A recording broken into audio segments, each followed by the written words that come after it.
اعوذ باللہ من الشیطان الرجیم بسم اللہ الرحمن الرحیم صلی اللہ علی النبی الامی وعلی آلہ واصحابہ وبارک وسلم۔ وَلَقَدْ أَرْسَلْنَا نُوحًا وَإِبْرَاهِيمَ وَجَعَلْنَا فِي ذُرِّيَّتِهِمَا النُّبُوَّةَ وَالْكِتَابَ فَمِنْهُمْ مُهْتَدٍ وَكَثِيرٌ مِّنْهُمْ فَاسِقُونَ۔ وَلَقَدْ أَرْسَلْنَا، اور تحقیق ہم نے رسول بنایا، نوح کو، و ابراہیم، اور ابراہیم کو ہم نے حضرت نوح کو اور ابراہیم کو رسول بنا کر بھیجا۔ وَجَعَلْنَا فِي ذُرِّيَّتِهِمَا، ذریت اولاد، ہم نے ان دونوں کی اولادوں میں بھی النبوۃ والکتاب، نبوت اور کتاب رکھی۔ ہم نے حضرت نوح اور ابراہیم کو رسول بنا کر بھیجا اور ان دونوں کی اولادوں میں ہم نے نبوت اور کتاب رکھی۔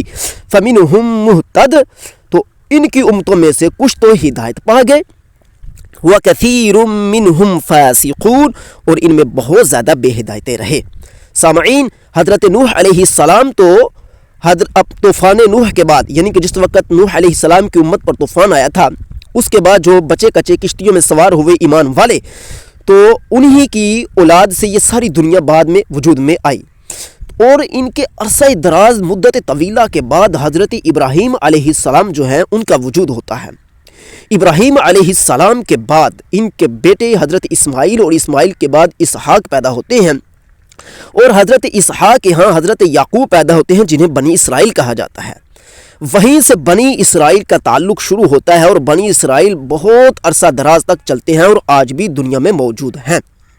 تو یہ بہت دیر اور بہت ہی پرانی امت ہے۔ انہی کے بارے میں اللہ تعالیٰ نے فرمایا ہوا ہے کہ ان کی اولادوں میں ہم نے نبوت اور کتاب رکھی، یعنی کہ بنی اسرائیل کے اندر بہت زیادہ نبی اور کتابیں ہیں۔